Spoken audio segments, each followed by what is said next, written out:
Audrey. Thank you, Rusty. Matt Kennel is going to offer our invocation today. Matt. Thank you, Mr. President. Good afternoon, and I'd like to do this prayer with some inspiration I found online from Chap Campbell of the Redondo Beach Rotary Club. So I'd like to offer up the following invocation today. We give thanks today not only for the food we are blessed to receive, but for the opportunity to be a Rotarian. We vaccinate children we will never meet. We restore eyesight for those who will never see. We build those we will never see. We build housing we will never live in. We educate children we will never know. We plant trees we will never sit under. We feed hungry people regardless of who they are or where they may come from. We know real happiness can only be found by helping others. For these opportunities, we give thanks to our God today. Amen.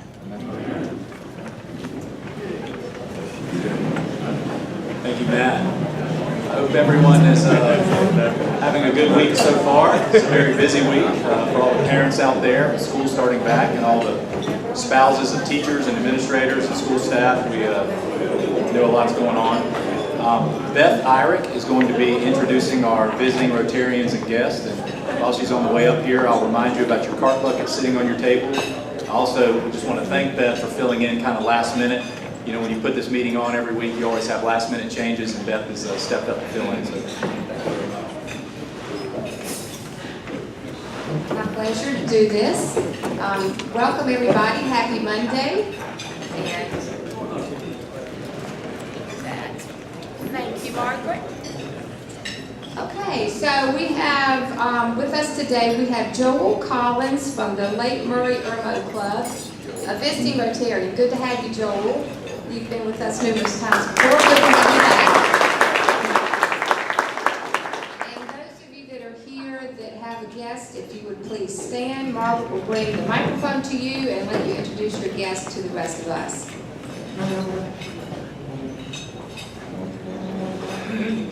Good afternoon, Carter Wilson.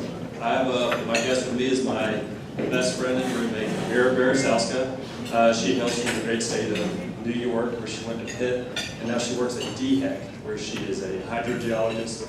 She makes sure we have, she deals with quantity of water that we deal with, not quality. So as a state, we have a great water resource, so thank you.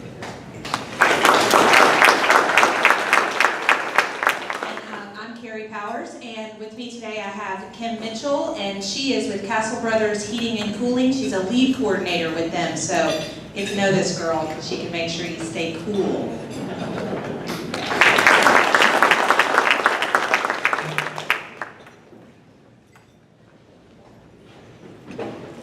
Hi, I'm Lindsay Ott, and with me today I have my Director of Special Education for Clear Dot Charter School, Denise Hagan, Brian Howe, and also Jonathan Hall, who is my Assistant Principal for Clear Dot Charter School.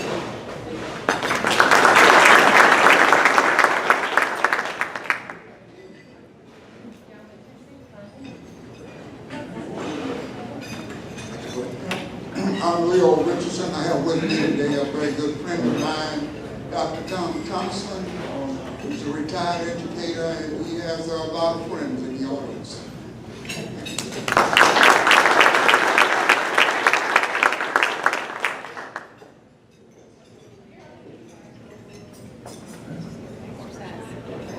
Margaret's getting her exercise. Hi, my guest today is Thoyd Warren. Thoyd is the president of Babcock Center and moved here from Sumter. He's working with disabilities and special needs over there, and so he's a Rotarian. He was a Rotarian in Sumter, and I'm sure he'll be one here in Columbia. Thank you.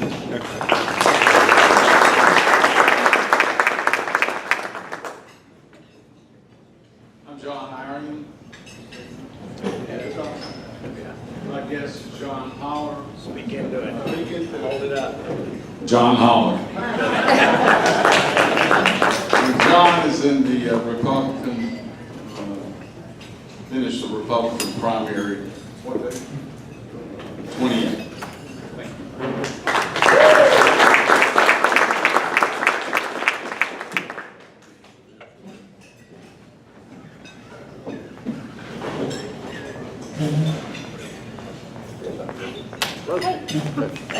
I'm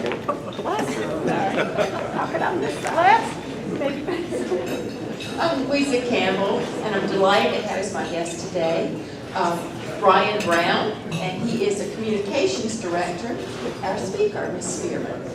Please welcome Brian.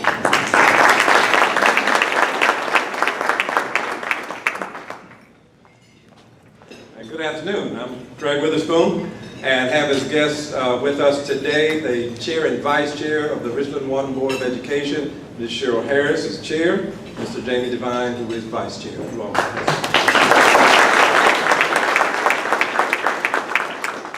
we have any other guests? Yes, Beth, you've got an international guest at your way. We do. Thank you. He's a visiting Rotarian from France. That's right, and I'm getting ready to introduce him. Thank you. He's here at the head table. Huh? Okay, all right, here we go. Thank you for the great lead-in. We do have a special guest with us today. His name is Corentin Grenin. He is from Paris, France, or just outside of Paris, France, where he was the president of his Rotary Club. And he is studying in South Carolina for the next 6 months, and he's going to come tell you a little bit about himself and his experience with Rotary in just a minute or two. Please welcome Corentin. Nice to meet you. So yeah, like the president said, I'm an exchange student in USC studying business in Dalmor. I studied business in France, where I was the Rotary president, so the president of the Rotary Club back there. And I'm going to be a future member of the Rotary Club in Cergy, which is a city right next to Paris. So I'm really glad to be here with you and to meet you and maybe help you as I can during my stay here until December. So I lived in actually Nashville for 2 years, so I'm really glad to be in the US back again and to experience the US and Colombia. Thank you very much.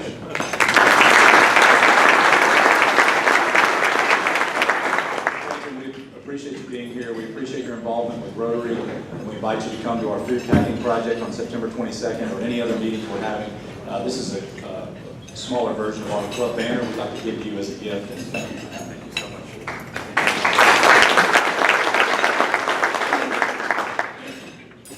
Wayne Cannon is going to offer our health and happiness today. So Wayne. Okay, I want to say one quick thing. As most of you know, I'm the director of the Cooperative Ministry, nonprofit organization here in Columbia, and I asked President Stephen if I could real quickly tell you all that this Saturday we're having a book sale over at Washington Street Methodist Church. Most of you know David Hodges here in Columbia, and he is on our board of directors, and he is spearheading this because he's a lover of books. And if you are a lover of collectibles, this is where you need to be Saturday, 10 o'clock until 3, Washington Street Methodist. Thank you, and thank you, and welcome to Rotary.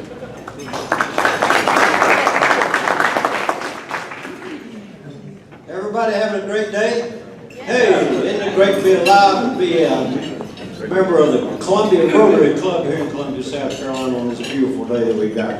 We don't have too much information on our members. Actually, we have virtually none. I do know that I happen to know that Ed Davis, who has been a long-time member of this club, has not been able to make the meetings because his wife has been going through cancer therapy, and she just returned from Indiana and got a good report from that, so that's good. Keep him in your prayers. Never can have enough of those. I know a lot of you would be a miss if I didn't tell you about the Rotary magazine. And anybody know who the president of Rotary International is? It's up there. Anybody know what his theme is? All right, y'all got it together. Great. Now the question is, does anybody know 2 months ago, the Rotary magazine had a nice article on our president, and does anybody know what his classification is? Not you. All right, I was going to give the book away and give it to him. All right, next time I get up, I'm going gonna give a good book away here now. He messed it up. I should have warned him. All right. But he is. He was a hospital administrator. He lives in, did you? Who got it? Oh, come up. Well, I'll get Queen's book. Thank you. It's a great book, South Carolina, and me, and it was written by Robert Pierce, and he was a longtime state employee for the state paper and wrote a bunch of articles about South Carolina. That's great.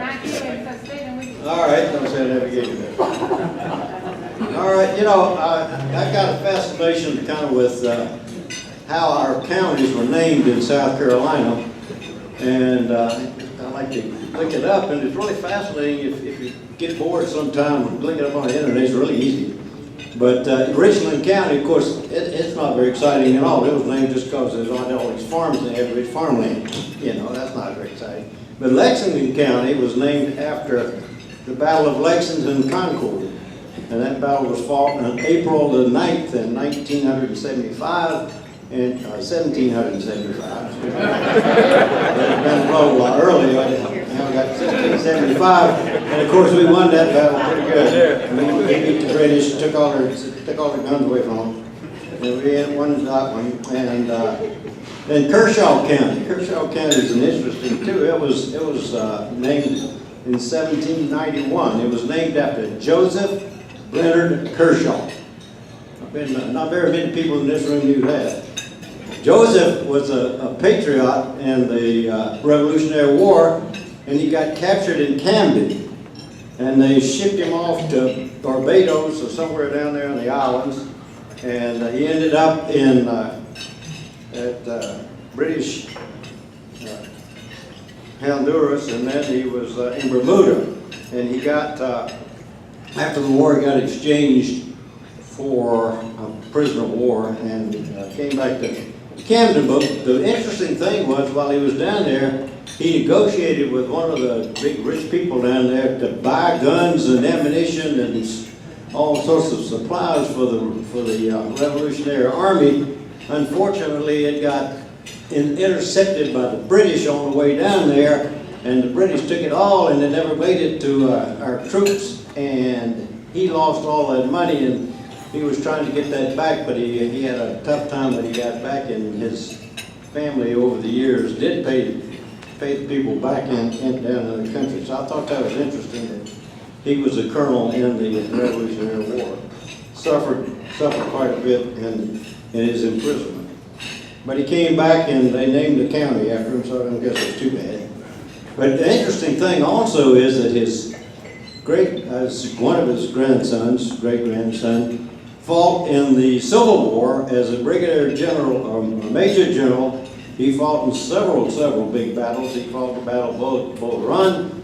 He led the 2nd Infantry Division, South Carolina Infantry Division in Gettysburg.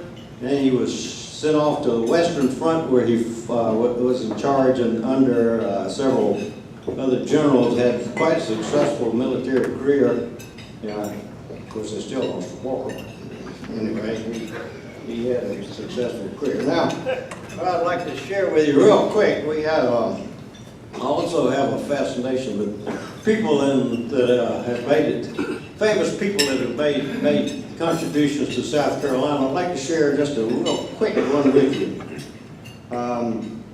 This lady stood tall as she was accepting an award, and right here at the Siebel's, well, not this one, but the one across the street. And this lanky woman was being honored that night, and she walked up from the diocese and accepted her award. But she was born in Marion County and ended up in Estill, South Carolina. She went to Winthrop College, and at that time, this was the 1900s when she was born. She went to Winthrop College in 1918, and she ended up at Winthrop College. And while she was there, one of the person who was in charge of the education, physical education for Winthrop, recognized her talents, and she asked her to participate in Olympic events at that time. You got to understand that it's not like it is today. At that time, women didn't do that. Women didn't sweat. You know, that wasn't cool for women to sweat. So this was pretty, you know, out in front. And so the lady that asked her to be a part of it was Miss Burnett. Miss Burnett, who was at that time in charge of the athletics at Winthrop. And she ended up setting several records, and because of that, she encouraged her to go to the Olympic trials in New York. She went to the Olympic trials in New York. There was 77 women that showed up for that event, and they had to take up a collection for her in Winthrop in order to get the money for her to go. So the students and the teachers and the people in Rock Hill helped her finance her trip up to New York, and she went up there and she won a lot of events. She won enough events to go to the Olympics in Paris. And so she went to the Olympics in Paris, and she ended up winning 6 medals, 3 gold medals, and she was the first woman to win an Olympic medal in the United States and from South Carolina. Then she came back from winning these awards and these Olympic medals. She went to Columbia College, and she was the athletic director and taught physical education at Columbia College for 58 years. Her name was Lucy Ludy Godbolt. And so we have a famous South Carolinian that probably a lot of you don't know about, but she was the first one. She was the first lady inducted into the South Carolina Hall of Fame. And so that was the fascinating story on Lucy Godbolt, a famous lady, great educator. Her main purpose in life was to foster and encourage females to participate in activities and physical activities, and was quite successful in that. That's all I got. Thanks.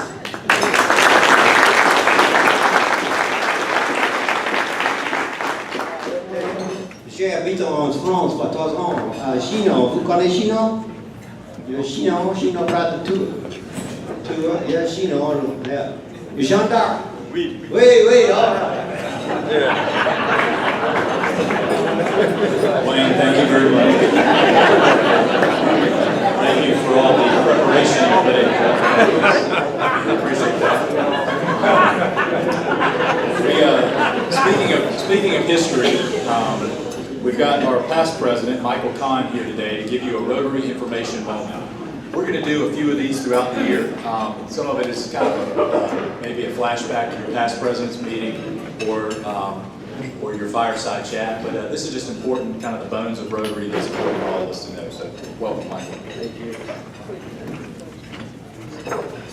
All right, so today's Rotomomo is brought to you by your Rotary Information Committee, and we want to talk to you about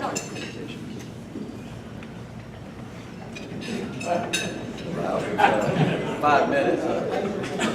It's not working, so I'll point.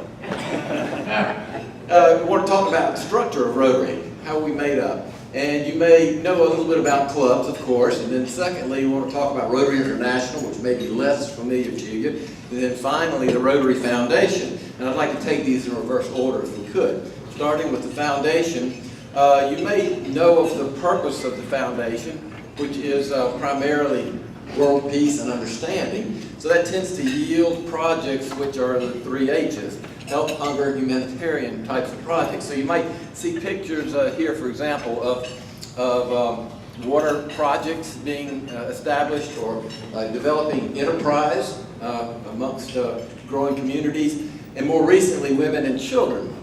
In fact, if you go to the RI site, it says saving women and children, which I find interesting terminology. So it's a new focus for us. You've heard, of course, about Polio Plus and how close we are to eradicating polio.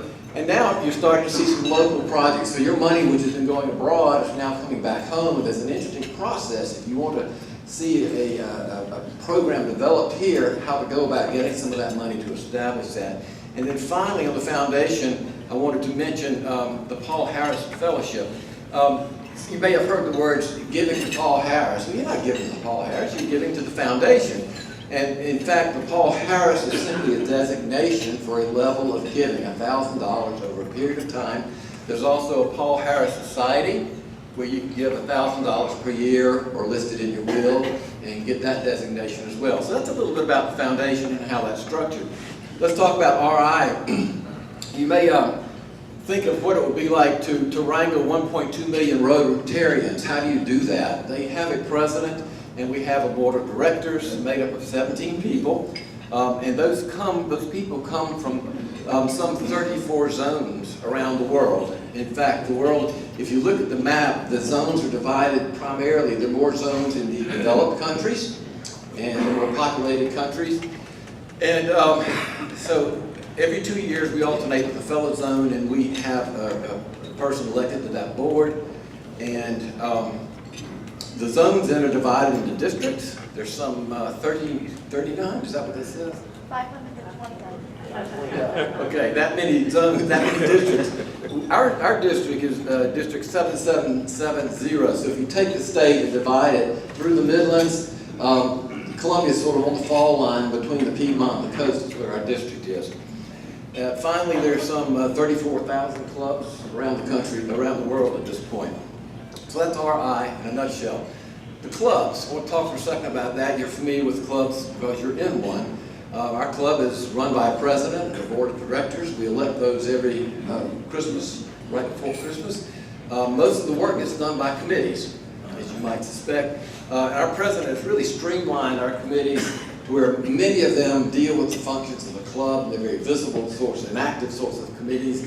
I invite you to participate in that because that's where you're going to get your involvement, your interest in Rotary. Finally, about clubs, I want to make a mention about the importance of knowing other clubs. Knowing other clubs helps you know your club. In fact, I think this is so important. We're going to have a Rotary moment in November that Andrew Clarkson is going to do that's devoted to that. But I would like to take just a second and mention one particular personal story from June. I had the privilege of making up Rotary in 2 foreign countries. One was in Germany and one was in France. And I had no idea we would have a French guest here today, so this is nice reciprocal today.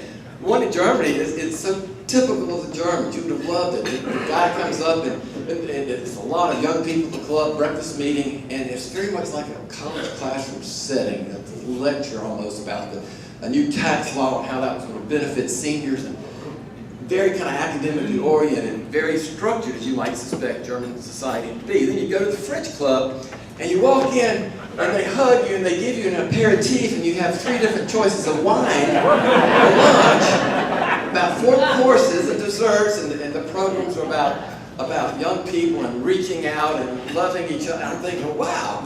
And so this is what the French people are like. And so thank you for being here. And give me the chance to reciprocate some fashion. So it's important to know other clubs. It helps you know your club.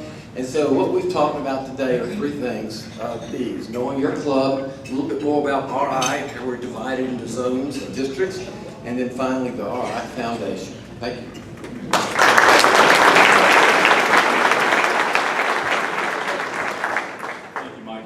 The Rotary Information Committee is new. You see Michael heading up our inductions and really being the master of ceremonies for our fireside chats. I just want to thank him publicly for all the work he's put into that already this year. A few club announcements before we introduce our speaker. Our very own club member Perry Orth is going to be here next week to give us an update on Gamecock football. So he's going to take about 10 minutes before the speaker to talk about that. So it's an exciting thing. Some person obviously who's an expert in that field and will be able to get us excited about the 2018 football season. Our club social is scheduled for September the 5th at 5:30 at Terra, which is located in West Columbia. You'll see it's actually been flashing up on the slides. This social is sponsored by Shives Funeral Home, so if you see Randolph Shives, please thank him. Randolph's here. Thank you, Randolph, for what you're doing. It should be a good time, 5:30. There's no end time set on that yet, but come and have cocktails and hors d'oeuvres and mix and mingle with your fellow Rotarians. We have a food packing project coming up on September 22nd. You've heard me talk a lot about it. Just want to remind everybody the sign-up sheet is on the easel to the left of the screen to my right. And the e-newsletter. The new newsletter that I mentioned last week. It goes out every Friday. It came out about 10 o'clock Friday morning. It's really full of all this information, so I invite you to check it out. We did find that there were a lot of people that were not on the distribution. And so we made some corrections to that. Cynthia Giles made all the corrections to that, actually. And so you should have received that newsletter. If you did not, please, Cynthia, if you'll wave your hand. Please see Cynthia, give her a business card, give her your email address. We're going to make sure you're getting this so that everybody in the room is informed of what's going on. We are having our second board meeting on Thursday at 8 a.m. at Eggs Up Grill on Divine Street. I want to remind all the board members. And our Bocce Bash committee is having its first meeting after this meeting today. Hopefully we won't keep anybody here too long. So it's a lot to take in. And now, Dr. Craig Witherspoon, our fellow member, is here to introduce our speaker.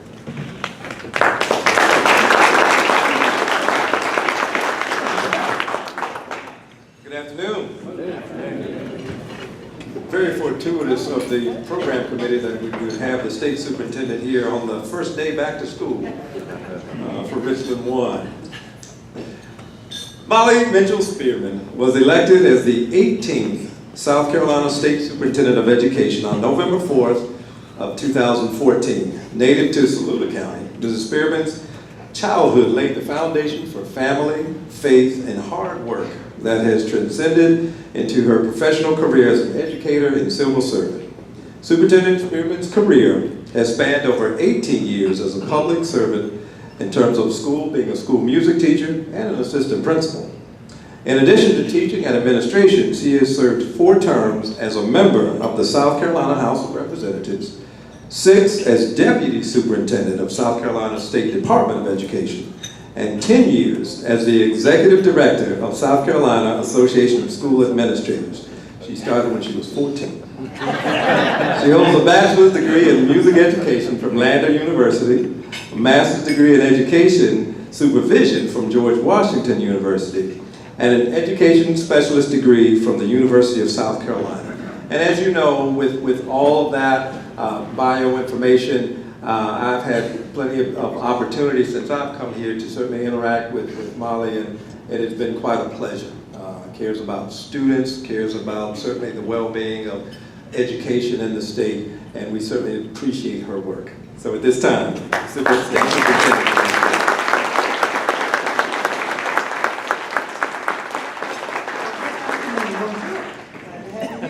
Any other French, Wayne didn't do too well. So. I was actually up in my attic. My dad is 92, and daddy sit on the weekend. And I was up cleaning the attic, and I found a box of my old report cards. This is a true story 2 weeks ago, and my memory was that I was a straight A student. I wasn't. But I got out my report cards, and first grade was like, Molly is such a sweet young lady. 3rd grade, 4th grade, Molly works hard. 7th grade, Molly talks too much. 11th grade, Molly needs to study more. And then I looked at some of my grades, and I did make mostly A's, but there was an occasional algebra exam or 2 that I didn't do very well on. And it was a good reminder to me as school starts now. You know, we expect our kids to be straight A students, don't we? Mm-hmm. But not many of us were. Not many of us were. And that's okay. I think we all turned out all right. One of the most important things that happened to me in my little country school that I went to over in Saluda, grades 1 through 12, Hollywood High School at the time, it's an elementary school now, I was talented in music.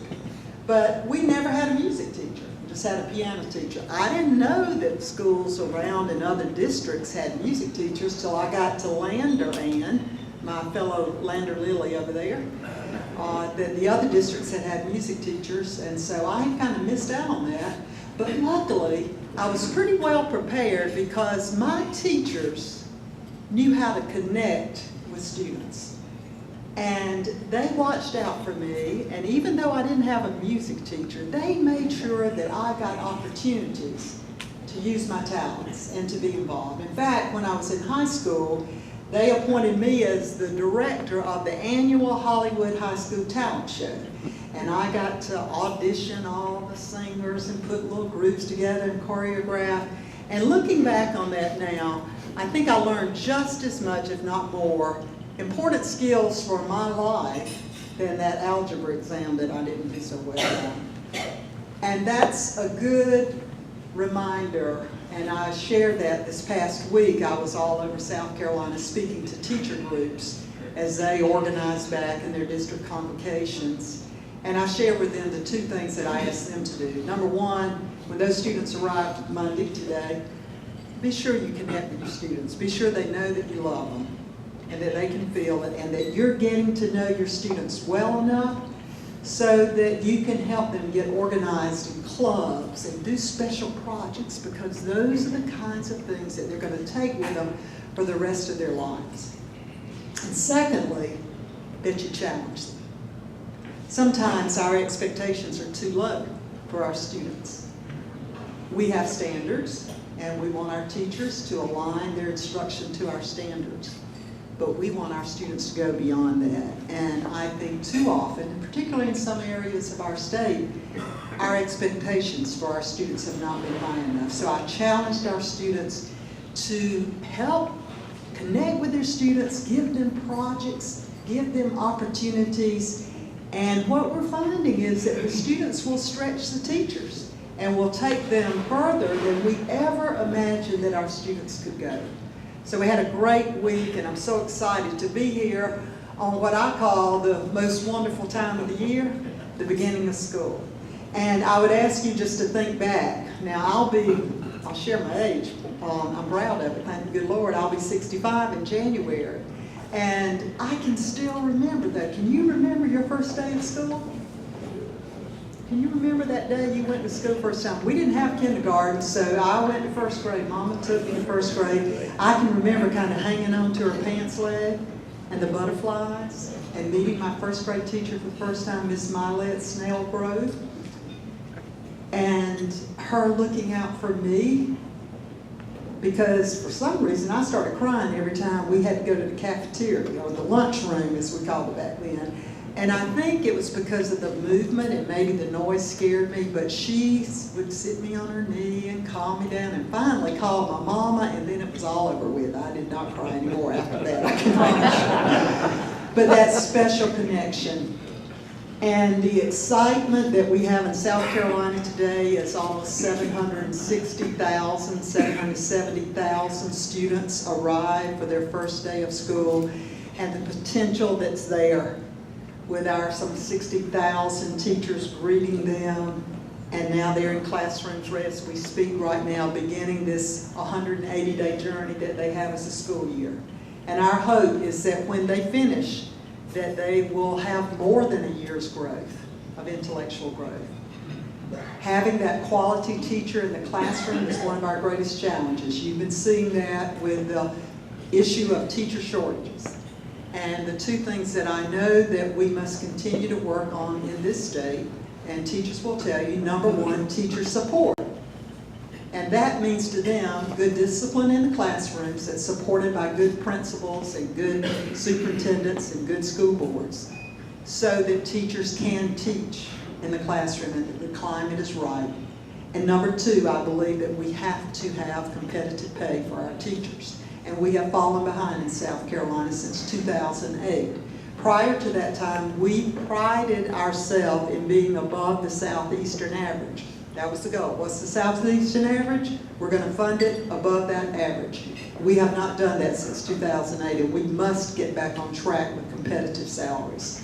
So we're moving forward. I've been in office now, this is my 4th year, and we've actually raised the starting pay, or at least what the state sends back to the districts. We've raised that almost 10% for first-year teachers in 4 years, and about 4% for teachers across the board. But we've got to do a little more, and finding that revenue is difficult. Where does the revenue come from? Well, one place I think is in running even more efficient school districts. It's not always a lot of revenue, extra revenue. And we will fight for our share of new revenue. But I do believe in the governance of our school districts, particularly our very small districts. We have 13 districts that are 1,500 students or less. Craig and I were talking earlier, that's the size, even some of his elementary schools are getting close to that. We have districts that are 1,500 or less, have a superintendent, a finance director, assistant superintendent for instruction, technology director, special ed director, all that overhead for 1,500 students. I'm very proud that down in Timmonsville, one of the districts that we are managing from the state level due to different reasons, low student achievement, fiscal high risk, we took that district over and managing it from the state a year and a half ago, full management this spring. So we are contracting out all of the district services with Florence 1, a nearby district. They were spending $1.2 million in Florence for 630 students, district office. So we closed down most everything, and now we're contracting out finance, special ed services, technology, human resources, and working with Florence 2, which is over in Hannah Pamplico, for the maintenance. We saved $600,000. So I'm pushing, I met with the superintendents of those other 13 small districts last week, and we're working on that because just common sense tells you you've got to run an efficient office, and we've got to push that money down to the classroom, and I believe some of that could be used for increasing teacher salary. The other thing that is so important, and our #1 priority, is always safety, the safety of our students. And that has been in the headlines, unfortunately, over the last years. I work very closely with Chief Mark Kill with the State Law Enforcement SLED, and also working very, very closely with John McGill, who is the Director of Mental Health. And the three of us, when the last tragedy occurred at Parkland High School right before school was out, we met together and have been meeting since then on what are some goals that we can have as three directors of state agencies that we can impact. And here's what we've come up with. #1, by 2020, we want to have an SRO officer in every school in South Carolina. Getting close. And the governor has helped with that, and there was some additional funding in the budget, this current budget, the state budget that we're in, to go out for SRO officers, not to supplant anyone that already had paid for it, but for those areas that could not afford it, so we can help now, a little help, not as much as we need, but we hope that that amount of money will increase in the future. Secondly, that we will do a better job of training our teachers and our students on identifying the characteristics that they need to be looking out for. Chief Kill will tell you, we can identify, we know the traits. There's been so many of these instances, and we know the traits. So we just, over the summer, developed a training module for all teachers. It's just been sent out, and we're requesting that all teachers will view this, and we're working on one for students. Now here's the issue though. Oftentimes, already the teachers knew, already the students knew that Johnny or whomever might have been a little nervous about some things he's saying or doing. Who do you report it to, and what happens after that? So building that infrastructure that when something is reported, that something will happen. And that's why Chief Kill, John McGill and I are working now to make sure that every high school in South Carolina, every school in South Carolina has a pre-crisis intervention team at the school. We have had crisis intervention teams to come into play after a tragedy, but we really need one before the tragedy. If Johnny is reported, if a student says, I'm worried, he told me something that makes me nervous, then Johnny's name, if the young person reports to a teacher, there is a pre-crisis intervention team that comes together, low threshold, and says, we got to do something. What kind of counseling does this child need? What do we need to do? So we're working to have those in place by 2020 as well. And finally, we need to be sure that all of our teachers are well trained, and and that we have counselors in place in every school to work with our students in their emotional and mental health. And by 2020, we want to have counselors in every school, and every student in South Carolina would have access to telepsychiatry. We're getting close. In fact, we're a leader in the country. I didn't realize that, but our mental health folks have done such a good job. We're adding another 100 schools as we speak, and our goal is by 2020 that any student goes to South Carolina schools will have access to those type of preventive services. So there's an awful lot going on. Our vision is that every child, whether they live in Richland 1, Richland 2, Saluda, where I lived, Allendale, Horry County, Fort Mill, wherever they may be, that when they arrive at our doorstep, that as educators, we put them on a pathway for their personal success, identifying what they're talented in, what they're interested in, and giving them those pathway options, the courses that they need to be ready so when they graduate, that they can move on to what's next. It could be a job. We're one of the leaders in the country in the apprenticeship programs. We've got Kay and our folks there sitting who help us with this, with their careers, or they're going to a technical college, or they graduate with certifications in their hands so that they can start working and go to school part-time, or they may go on to a 4-year college to become a doctor, a minister, whatever we need for our society. That's the goal. There's no one pathway of success, and we have to prepare our students to make those choices. I am really honored to serve as the 18th Superintendent of Education. This year, when you go to the polls, you'll have a chance. We've been discussing a question for a long time, 60 years at least, I know, of whether or not the State Superintendent of Education should continue to be elected by the people or be appointed by the governor with confirmation from the Senate. I personally, after I've been on both sides of the issue. Before I ran, I thought, oh, always elected by the people, elected by the people. But honestly, after I went through this process and I see the number of high-quality educators or administrators who could serve very nobly in this job, who just really don't want to get involved in the politics. And they don't want to go through a statewide election. And then to see the team that could form with the governor being that interested and then held accountable for what happens in education, that's why I'm going to be voting yes. And I would ask you to consider that. And I think it would be a step in the right direction for our state. So it's a pleasure to be here with you. Thank you for the Rotary, for how you support us, how you all are educators and are supporting us in our work, not only here in South Carolina, but around the world. And I'll be happy to answer any questions that you may have. Got one right here. Oh boy, she's been waiting. Yes, ma'am. I have lots of friends that are teachers across this entire nation, and one of the issues is it doesn't really matter how much money we increase their pay because they every year are responsible for more and more supplies in their own office.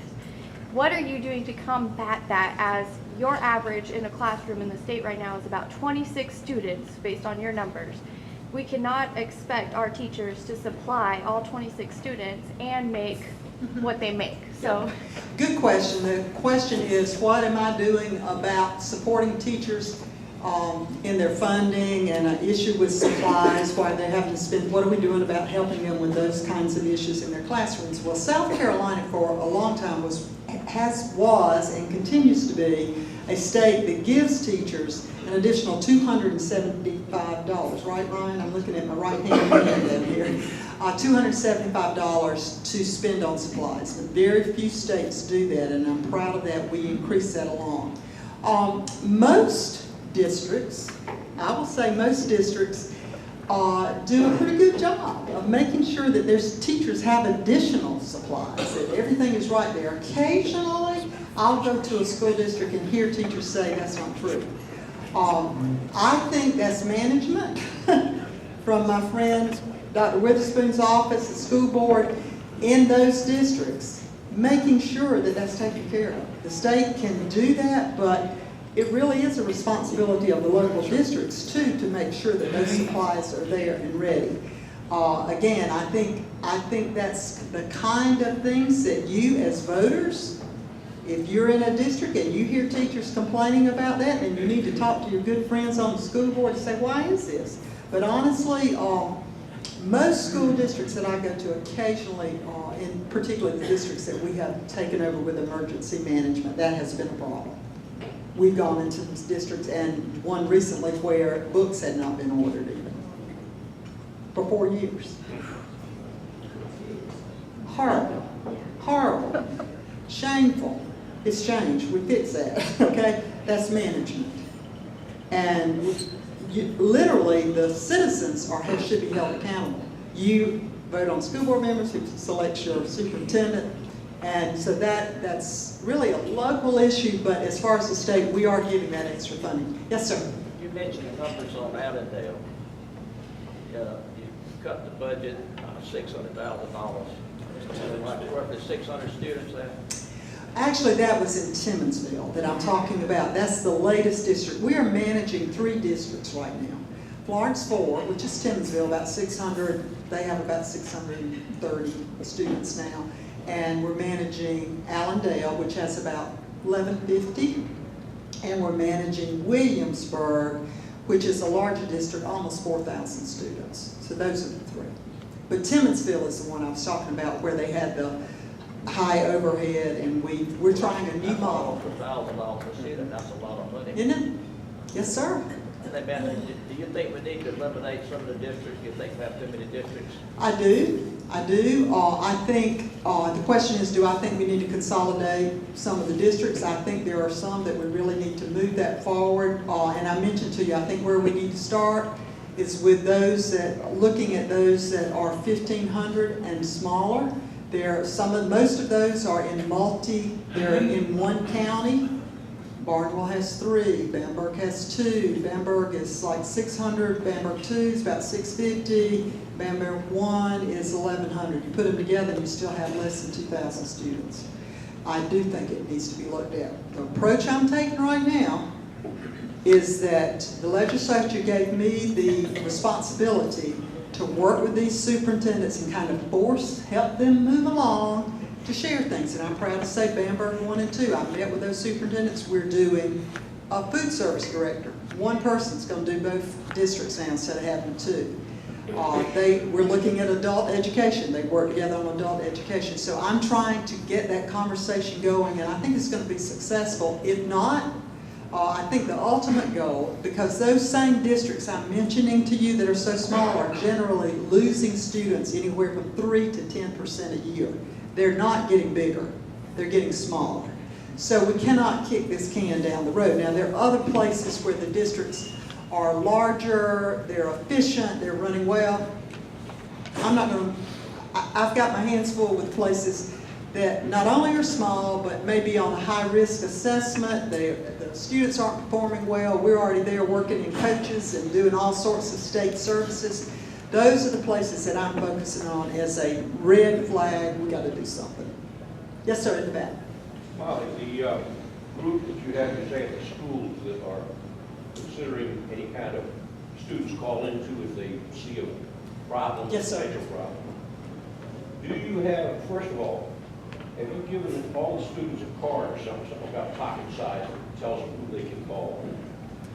No, but that's a good idea. Now, we tell them that they need to tell an adult. And in our new guidelines that we're sending out, it's going to be clearer information to all principals who they should call, teachers. Be quite honest, there's room for improvement here. I recommend the card. And the thing I'd recommend is that you have somebody above that school. So if a student wants to call in and they're afraid of their word getting out that they called in, they can call up to your level or something like that. That's a great idea. Now, SLED, we do have some hotlines on different, there's a suicide hotline, there are different places. But that's a great suggestion. Chief Keel and I are directed by the legislature to come up with new guidelines before December and push some of this down into the school. So we're already meeting and working on it, but I'll take that back with me. Yes, sir. Beautiful yellow. And the piano player. First of all, thank you for being being here. Thank you. I realize that as an elected official, you have to chase after the latest thing that's in the news and so forth. But what I want to ask you about is, if South Carolina is behind in SATs and all this kind of stuff, what are we doing in grades 1, 2, and 3 to fix that eventually? What kind of program do we have, if any, to address something like the hooked on phonics, or Yes, hooked sir. on math, or whatever it is, in order to build those skills? Great question, great question. What we're doing is one of the most dramatic pieces of legislation that I think we've had in a long time. It's called Read to Succeed.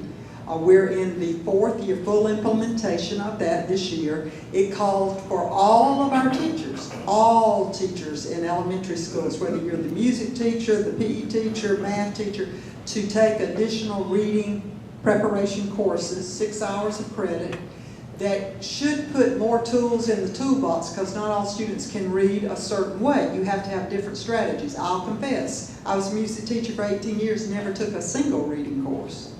Okay, that's changed by state policy now. I would have to take at least 6 hours of training in reading to be able to teach any student.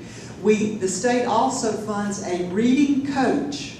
This is a teacher who is exceptional in reading, not to work with the students, but to work with the teachers in every elementary school in South Carolina, paid for by the state. Okay, this has all happened in the last 3 years.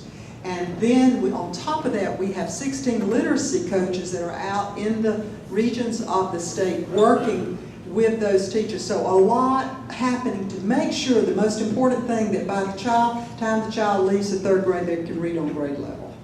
And if they can't, they're supposed to be retained. We have summer reading camps that are held. All types of interventions that are continually improving. Great question. I think maybe we've got time for one more. A couple more. Okay. Yes, sir. How many SROs are we short? How many SROs, Ryan? High schools, most all the high schools are covered, middle schools. It's the elementary schools where if a community can't fund it, they tend not to have the resource officers at the elementary schools. 400 or 500 probably. Probably 400 or 500, which would be about a third of our schools do not. We have 1,200 schools. Ken? How serious do you think the teacher shortage is in South Carolina? Good question. How serious is the teacher shortage in South Carolina? I'm going to tell you why I think the teacher shortage, other than the fact of support, and we've made it so hard. When I taught 20 years ago, there was no Accountability Act. There were no school report cards. There was none of the extra pressure that teachers have now. They have a lot of pressure on them now. The unemployment rate in South Carolina is 3.2%. That has an impact on how many teachers are available, okay? When the unemployment rate is very, very low, there's a teacher shortage because they have lots of choices. I was in I'll just tell you from the districts I visited last week. I was in Allendale, I was in Williamsburg, and in Timsville. All 3 of those districts, rural districts, are beginning school fully staffed. Remarkable. But I spoke to Craig, he said they still have more, they need more teachers here. A few teachers, we don't have the numbers, but we will in a few weeks. Last year we had 421 classrooms our teachers needed when school started. I'm going to guess it's going to be a little bit more than that, but we're trying to do more innovative things, offering more and more courses virtually, where the State Department will cover the class for you with a virtual teacher for the whole, if it's a math class or whatever, and more districts are using that technology to help out. And I'd love to stay with you. I'll be around for a little while afterwards if there are any questions. Thank y'all. Thank you for supporting me.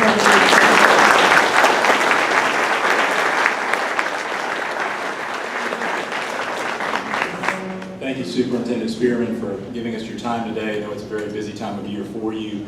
A couple of the words that I heard, school resource officer, telepsychiatry, those were things that certainly weren't going on in the 80s and 90s when I was coming along, and I know predate many of you, or postdate many of you also. So, it certainly has its challenges being an administrator over education. We appreciate all you're doing. This is a small token of our appreciation, and it's got the 4-way test on the back, which we think applies to all management.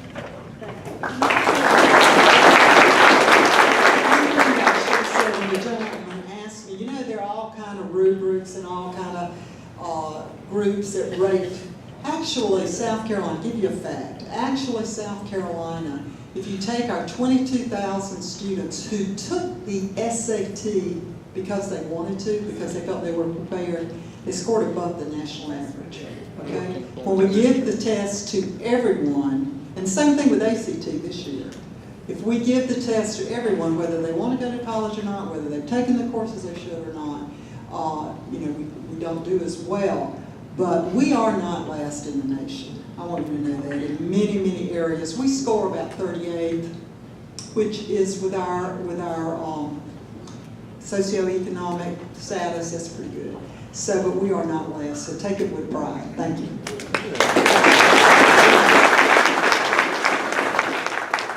President-elect Louisa, who do we have coming next week?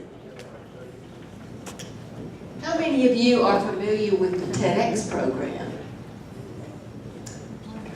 Well, and the mission of individual TED Talks, next week, our speaker will be Alyssa Hampton, who's with that program, and she's here to discuss the mission of the TED Talks and to answer any questions you might have. So bring a guest. Really good. Thank you. We will stand and close in song.